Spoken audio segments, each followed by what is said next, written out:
نحمدہ ونصلی علی رسولہ الکریم اما بعد فاعوذ باللہ من الشیطان الرجیم بسم اللہ الرحمن الرحیم اللہم صلی علی محمد وعلی آل محمد کما صلیت علی ابراہیم وعلی آل ابراہیم انک حمید مجید اللہم بارک علی محمد وعلی آل محمد کما بارکت علی ابراہیم وعلی آل ابراہیم انک حمید مجید۔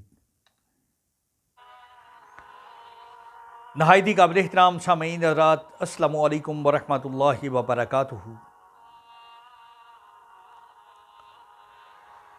جیسا کہ آج ہماری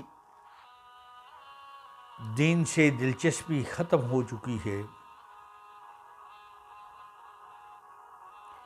کیونکہ ہم کوئی بھی دین کی بات سننا نہیں چاہتے۔ شیطان انسان کے جسم کے اندر داخل ہو جاتا ہے اور آپ صلی اللہ علیہ وآلہ وسلم کی احادیث مبارکہ کے مفہوم کے مطابق جیسے خون گردش کرتا ہے نا، ایسے انسان گردش کرنا شروع کر دیتا ہے۔ اور انسان کیوں نہیں شیطان کو یہ جو وسوسے ہیں یہ پہچان سکتا؟ صرف وجہ یہ ہے کہ ہماری دین سے دوری ہے۔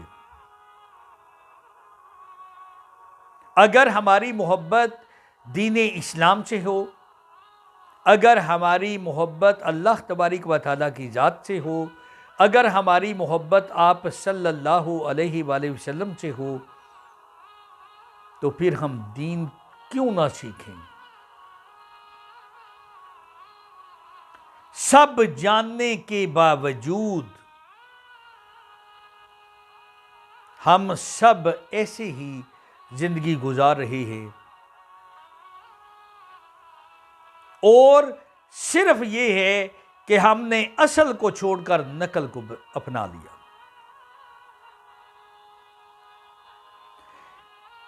اندازہ لگائیں نا، ایک صحابی اللہ تبارک و تعالیٰ کی ذات کمی بیشی معاف فرمائے، برحال نام نہیں ذہن میں آ رہا، آپ صلی اللہ علیہ وآلہ وسلم کی محفل کے بعد گھر آئے اور آ کر نا دل میں یہ خیال کہ تو منافق ہو گیا ہے، تو منافق ہو گیا ہے۔ پھر آپ صلی اللہ علیہ وآلہ وسلم کے دربار میں جانے لگے، رستے میں ایک اور صحابی ملے۔ ہاں جی، کہاں جا رہے ہو؟ انہوں نے کہا کہ میں تو منافق ہو گیا ہوں۔ انہوں نے کہا وہ کیسے؟ جو آپ صلی اللہ علیہ وآلہ وسلم کی مجلس میں جو میری کیفیت ہوتی ہے، وہ جو ہی میں گھر میں آتا ہوں وہ الگ ہو جاتی ہے، میں تو منافق ہو گیا۔ انہوں نے کہا یار میرے ساتھ بھی ایسے ہی ہے۔ یہ بات کا مفہوم بتا رہا ہوں۔ چلتے چلتے آگے حضرت ابوبکر صدیق رضی اللہ تعالیٰ عنہ سے ملاقات ہوئی۔ فرمانے لگے کدھر جا رہے ہیں؟ انہوں نے کہا کہ ہم سب تو منافق ہیں۔ انہوں نے کہا ہیں کیسے آپ کو پتہ چلا؟ انہوں نے کہا کہ ہماری وہ کیفیت نہیں ہوتی جو آپ صلی اللہ علیہ وآلہ وسلم کے پاس ہوتے ہوئے ہوتی ہے، وہ میری کیفیت باہر نہیں۔ آپ صلی اللہ علیہ وآلہ آپ رضی اللہ تعالیٰ عنہ فرماتے ہیں، حضرت ابوبکر صدیق رضی اللہ تعالیٰ عنہ فرماتے ہیں یار یہ تو میرے ساتھ بھی ایسا ہی ہے، چلیں۔ سارے گئے، عرض کی یا رسول اللہ صلی اللہ علیہ وآلہ وسلم، ہماری کیفیت وہ نہیں جو آپ کے پاس ہوتے ہیں، گھر جاتے ہیں بدل جاتی ہے۔ اور آپ صلی اللہ علیہ وآلہ وسلم نے فرمایا اگر آپ کی ایسی کیفیت گھر میں بھی ہو تو فرشتے آپ دیکھ بھی سکیں اور ان سے مصافحہ کریں، فرشتے آپ سے مصافحہ کریں۔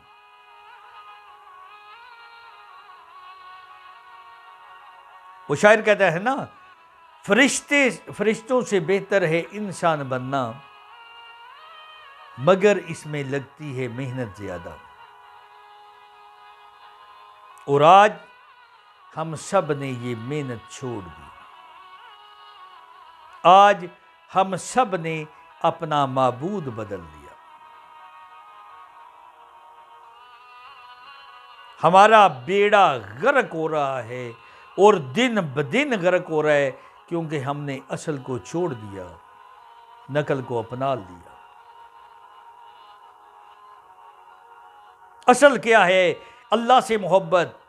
اصل کیا ہے؟ اللہ کے پاک پیغمبر حضرت محمد صلی اللہ علیہ وآلہ وسلم سے محبت۔ اصل کیا ہے؟ دین اسلام سے محبت۔ لیکن آج افسوس، یہ دین ہمیں وراثت میں ملا، نہ اس پر ہمارا وقت لگا، نہ اس پر ہمارا پیسہ لگا، نہ اس پر ہماری قربانیاں ہوئیں۔ او خدارا ذرا یہ سوچیں کہ آپ صلی اللہ علیہ وآلہ وسلم نے راتیں رو رو کر گزاری، پتھر کھائے،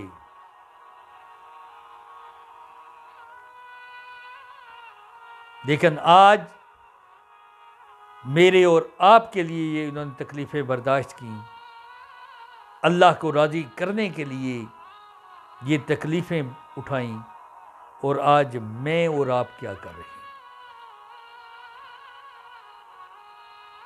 اندازہ لگائیں، اس پیغمبر کے لیے ہم جھنڈیاں لگاتے ہیں، اس پیغمبر کے آنے کی خوشی میں ہم مرچیں لگاتے ہیں، لیکن کتنے افسوس کی بات ہے، اسی پیغمبر کا کہنا نہیں مانتے، اسی پیغمبر کے، آپ صلی اللہ علیہ وآلہ وسلم کے بتائے ہوئے راستے پر ہم چلنے میں اپنی کامیابی نہیں سمجھتے، تبھی تو ہم ایسا کر رہے ہیں۔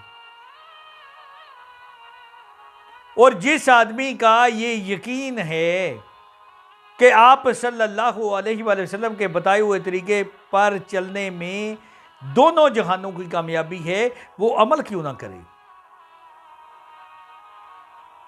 تھوڑا غور کرے نا سر۔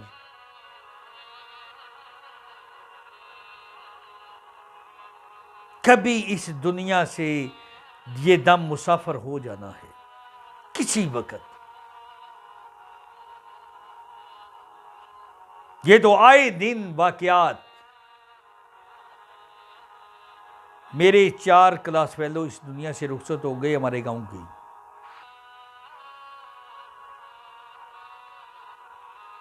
مجھ سے چھوٹے کئی اس دنیا سے گزر گئے، کسی وقت میرا بھی دم مسافر ہو جائے گا۔ لیکن دل کی خواہش تو یہی ہے کہ آپ صلی اللہ علیہ وآلہ وسلم کا پیغام جتنے زیادہ سے زیادہ بندوں تک پہنچ جائے، اور کوشش ہی ہے اپنی طرف سے کہ ہم سب کے دل میں اللہ کی محبت آ جائے، آپ صلی اللہ علیہ وآلہ وسلم کی محبت آ جائے، لیکن یہ محبت کوئی محبت نہیں کہ جو آپ صلی اللہ علیہ وآلہ وسلم فرماتے ہیں ہم اس کہنے پر عمل نہ کریں اور کہیں کہ ہمیں محبت ہے۔ محبت والے کہنا مانتے ہیں، اپنی ماؤں سے محبت ہے نا۔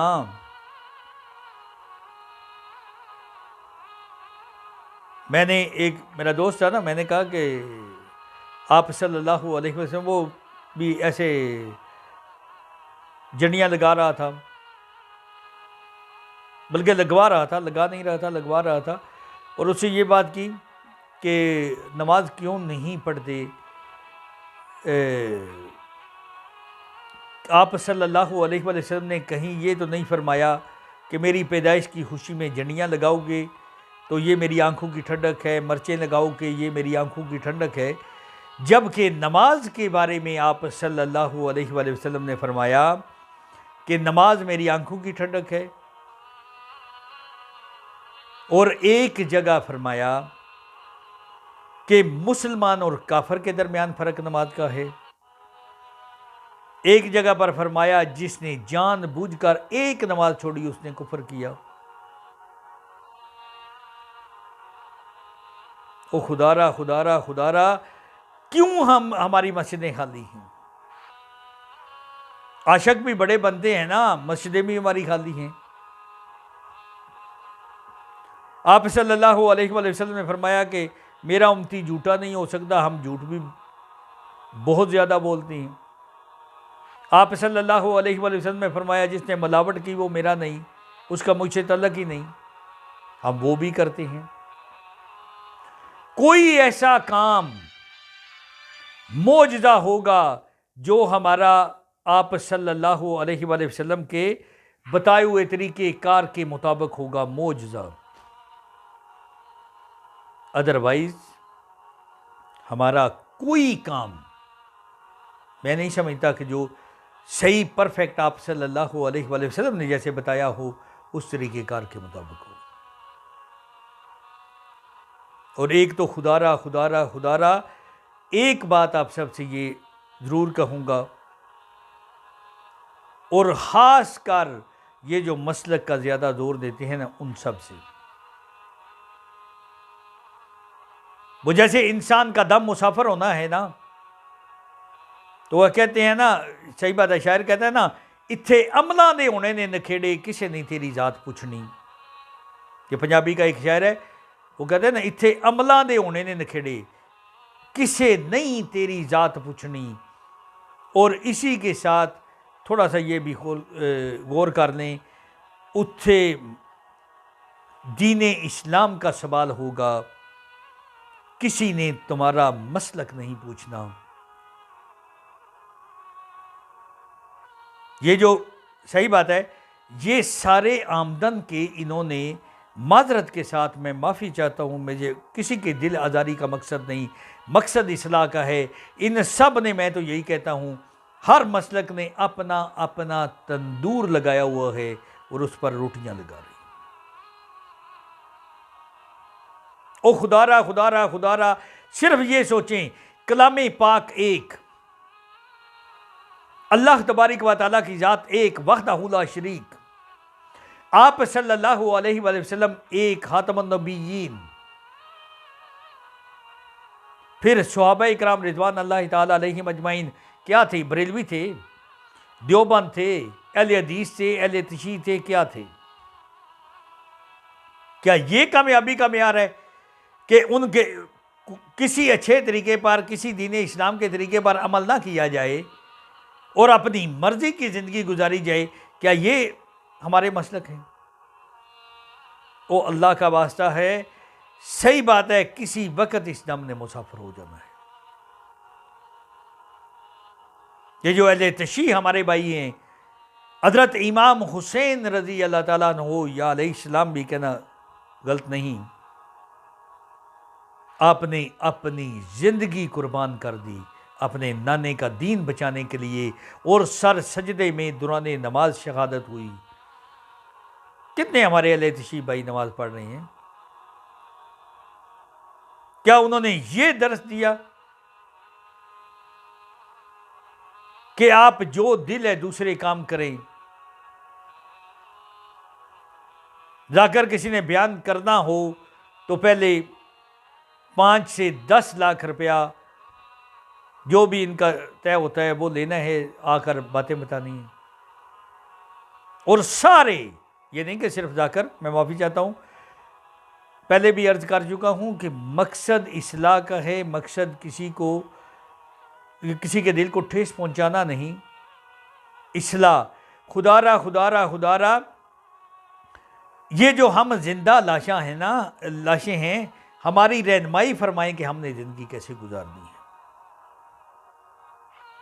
ہم اللہ کا کہنا مانیں۔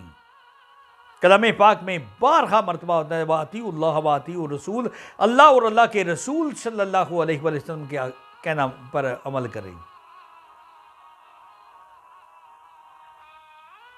اللہ اور اللہ کے رسول صلی اللہ علیہ وآلہ وسلم کے بتائے ہوئے راستے پر چلنے میں میری اور آپ کی کیا کل کائنات کی دونوں جہانوں کی کامیابی ہے۔ اور یہ بات ذہن میں رکھیں، کوئی بھی مسلک کسی کو پار نہیں لے کر جائے گا۔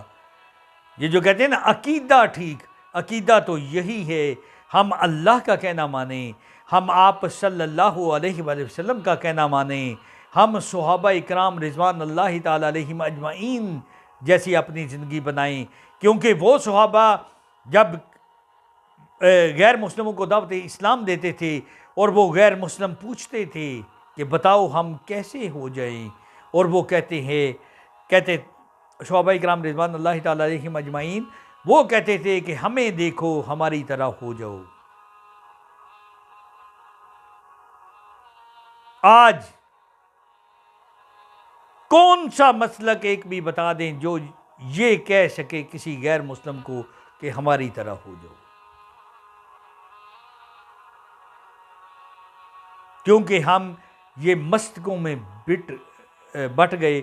وہ جو ہندو ایک شاعر تھا نا، صحیح بات ہے، اس نے کہا دیوبندی، بریلوی، اہل حدیث، اہل تشیع ان فرقوں میں بٹ گئے اور اسی لیے اپنے اپنے مقصدوں سے سارے ہٹ گئے۔ ایک خدا جن وہ کہتے ہیں نا سینکڑوں خدا ہیں جن کے وہ ایک پلیٹ فارم پر کھڑے ہیں اور ایک خدا والے سارے بکھرے پڑے ہیں۔ صحیح بات ہے، مجھے اس کے ویسے ایگزیکٹ تو نہیں جو شعر تھے وہ میں صحیح پڑھ سکتا، لیکن اس طرح کے اس نے چند شعر، اور واقعی یہ صحیح بات ہے۔ اگر یہ سوچیں نا، پہلا سوال ہوگا قبر میں من ربوں کا، اگر میں کہوں گا میں بریلوی ہوں، میں جی پیروں فقیروں کا ماننے والا ہوں، کیا فرشتے کہیں گے الحمدللہ آپ تو بخشے ہوئے، آپ کو کسی سوال کے جواب کی ضرورت نہیں۔ اگر میں دیوبند کہوں گا پھر بھی نہیں، اہل حدیث کہوں گا پھر بھی نہیں، اہل تشیع کہوں گا پھر بھی نہیں، اور یہ من ربوں کا ربی اللہ نکلے گا تب جب اس دنیا میں رہتے ہوئے میرے اور آپ کے دل نے یہ مان لیا کہ میرا اور آپ کا پالنے والا اللہ ہے۔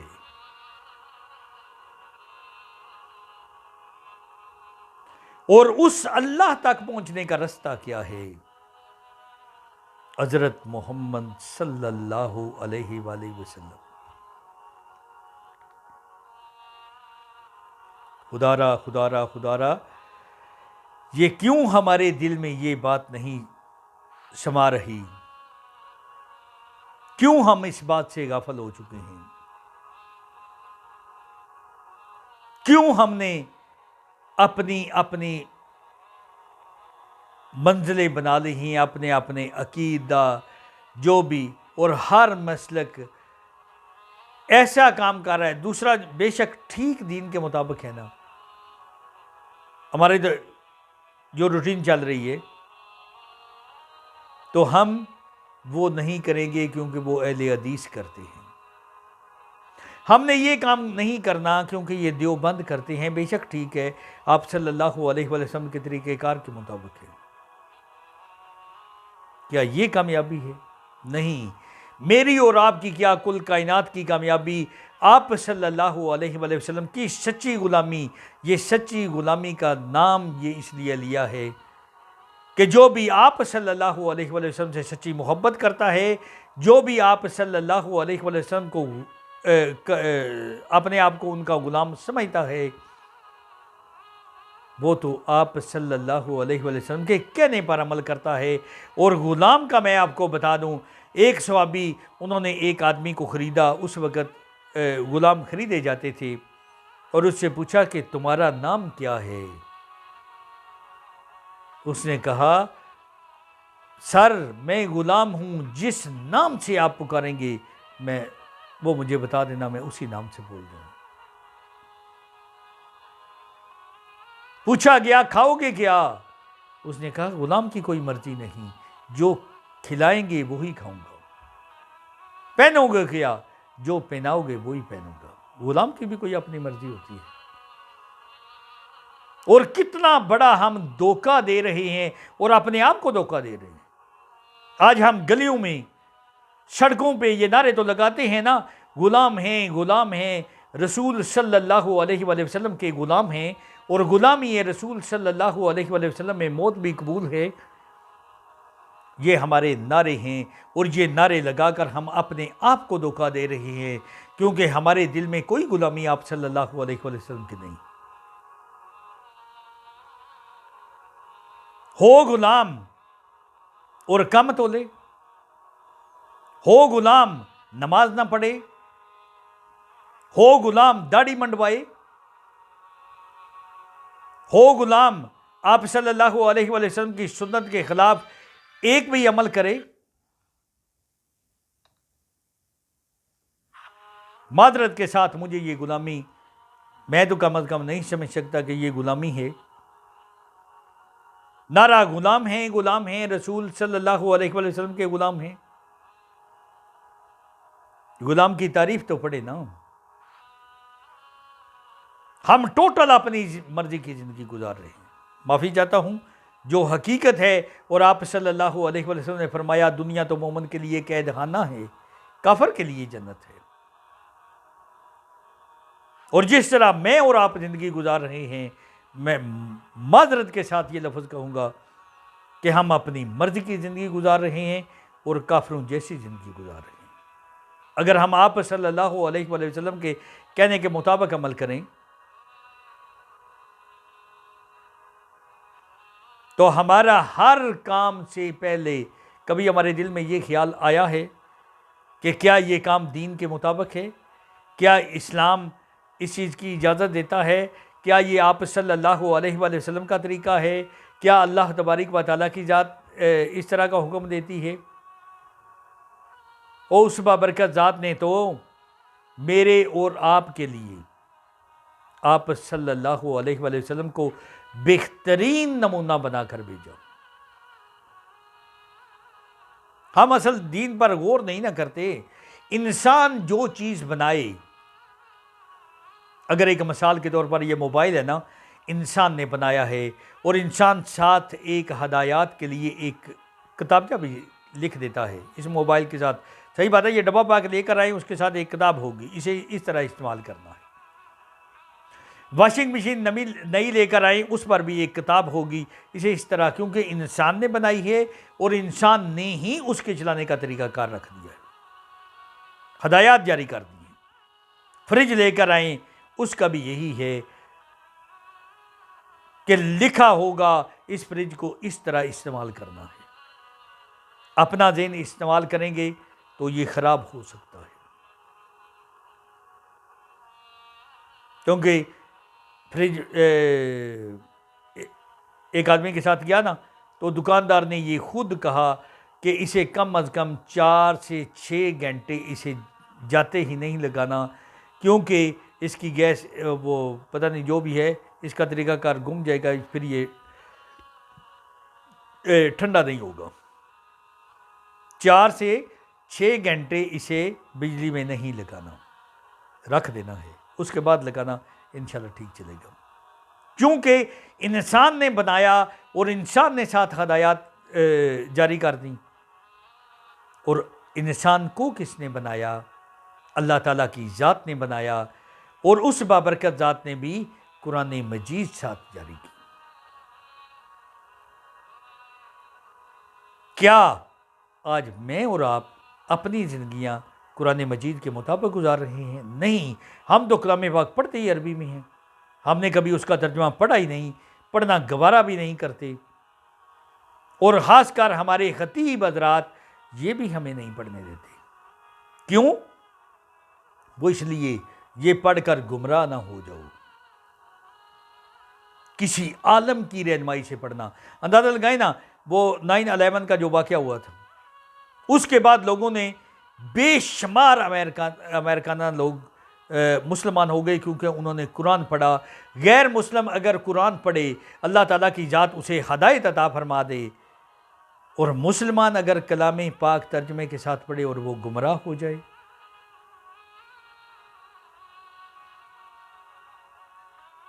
کیسی ہماری سوچ ہے؟ صرف وجہ کیا ہے؟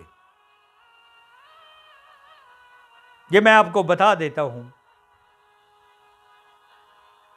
اصل میں معافی چاہتا ہوں، کوشش تو کی تھی یہ دوسرا ویڈیو نہ زیادہ لمبا ہو۔ بہرحال آپ کو یہ بات بتاتا ہوں کہ ایک اندھا حافظ قرآن تھے، وہ کسی گاؤں میں آئے، گاؤں والوں نے انہیں امام رکھ لیا، اور تقریباً 2 سے 3 سال گزرنے کے بعد گاؤں والے نے مشورہ کیا کہ ان کی شادی کر دیں، اور ایک کالی بدصورت سی ایک عورت تھی، اس سے اس کی شادی حافظ صاحب کی شادی کروا دی، اور وہ عورت حافظ صاحب سے روز کہتی تھی کہ میں اتنی خوبصورت ہوں، لیکن افسوس آپ کی آنکھیں نہیں ہیں،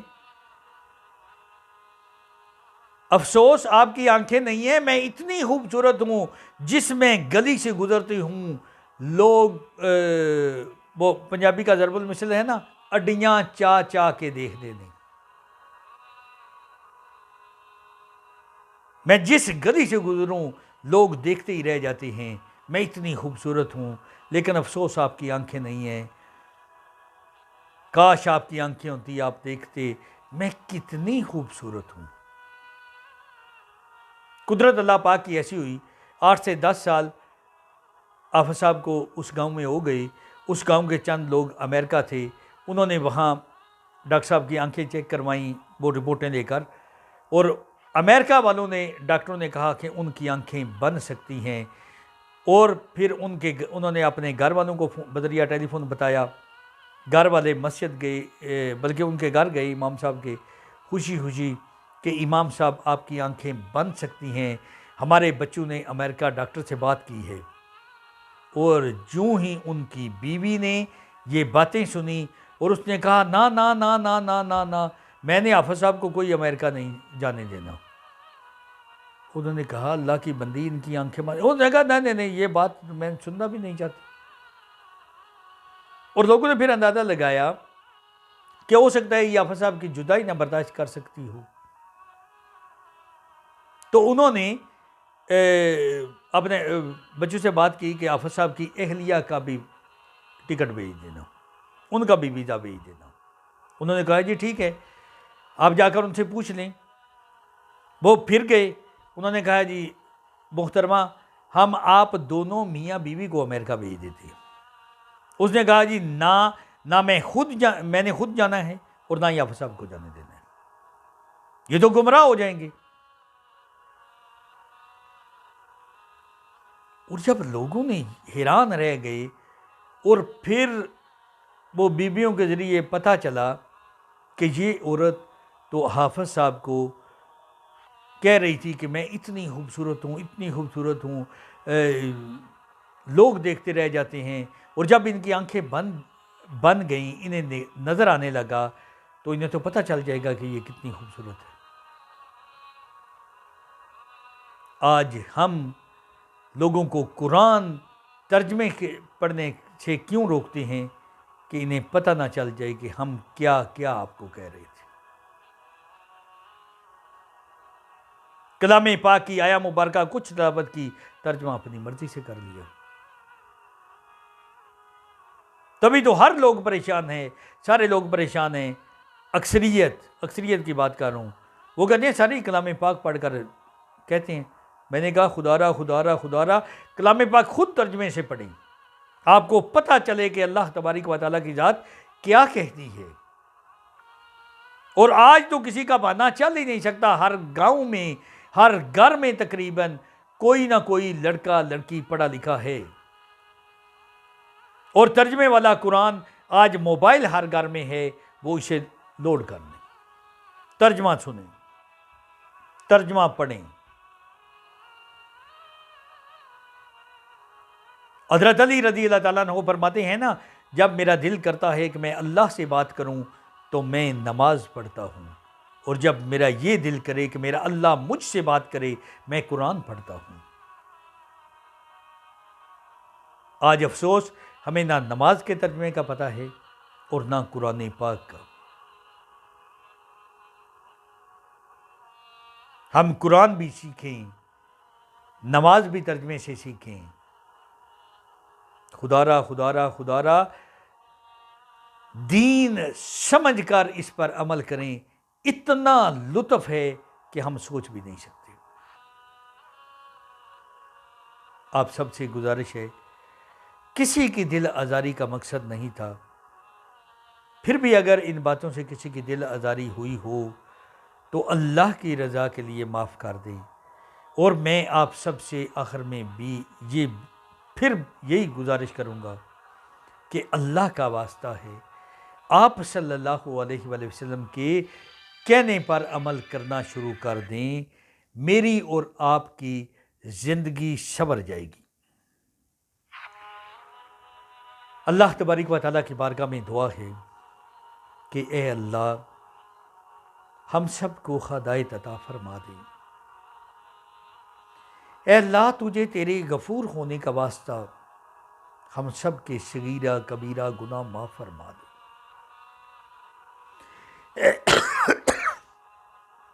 اے اللہ تجھے تیرے رحیم ہونے کا واسطہ ہم سب پر رحم فرما۔ اے اللہ اپنے فضل اور کرم سے ہم سب کو نیک رستے پر چلنے اور برے رستے سے بچنے کی توفیق عطا فرما۔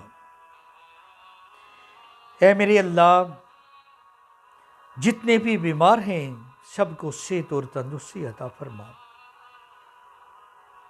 اے میرے اللہ جتنے بھی مسلمان اس دنیا سے رخصت ہو گئے، یا اللہ تجھے تیرے غفور ہونے کا واسطہ سب کی مغفرت فرما، تجھے تیرے رحیم ہونے کا واسطہ سب پر رحم فرما، اور اپنے فضل اپنے کرم سے سب کو جنت الفردوس میں جگہ نصیب عطا فرما۔ اے میرے اللہ جتنے بھی مسلمان بے اولاد ہیں سب کو نیک اولاد عطا فرما۔ اے اللہ جو صاحب اولاد ہیں ان سب کی اولادوں کو نیک ہدایت عطا فرما۔ ہر مسلمان کی اولاد کو اپنے اپنے والدین کی خدمت کرنے کی، عزت کرنے کی توفیق عطا فرما۔ آج افسوس کہ ہماری اولادیں یہ سمجھتی ہیں کہ والدین بے وقوف ہیں۔ خدا را کل کو جب آپ کی اولاد ہوگی پھر آپ کو پتہ چلے گا والدین بے وقوف نہیں ہوتے، لیکن افسوس جیسے خود والدین بنتے ہیں تو پھر سمجھ میں آتی ہے کہ ہمارے والدین سچ کہہ رہے تھے، ہمارے والدین ہمیں صحیح نصیحت کر رہے تھے، اور مرنے کے بعد یہ ہم سب کو پتہ چل جائے گا کہ آپ صلی اللہ علیہ وآلہ وسلم کے کہنے پر عمل کرتے تو یہ ہماری بہتری تھی، اللہ کا کہنا مانتے تو یہ ہماری بہتری تھی۔ لیکن آج ہم زندہ ہوتے ہوئے یہ باتیں نہیں سمجھ رہے۔ اللہ کا واسطہ ہے، اللہ کا واسطہ ہے، اللہ کا واسطہ ہے، اس زندگی کو غنیمت جانیں، اور صحیح بات ہے اللہ اور اللہ کے رسول صلی اللہ علیہ وآلہ وسلم کے کہنے پر عمل کرنا شروع کر دیں۔ اور پھر بھی آخر میں یہ ایک گزارش ایک اور کرتا ہوں، صحیح بات ہے جیسے میں نے کہا تھا کہ 4 ماہ دین سیکھنے کا کورس ہے تبلیغ والوں کے ساتھ، اور وہ کورس کرنے سے پہلے صرف 3 دن یہ اللہ کے راستے میں لگا لیں۔ اگر آپ نے سمجھا کہ اس میں لطف ہے تو 4 ماہ لگا دینا، ورنہ نہ لگانا۔ اللہ تعالیٰ کی ذات ہم سب کو اپنے دین کو سمجھنے اور اس پر عمل کرنے کی توفیق عطا فرمائے۔ آمین آمین آمین۔ وآخر دعوانا الحمدللہ رب العالمین۔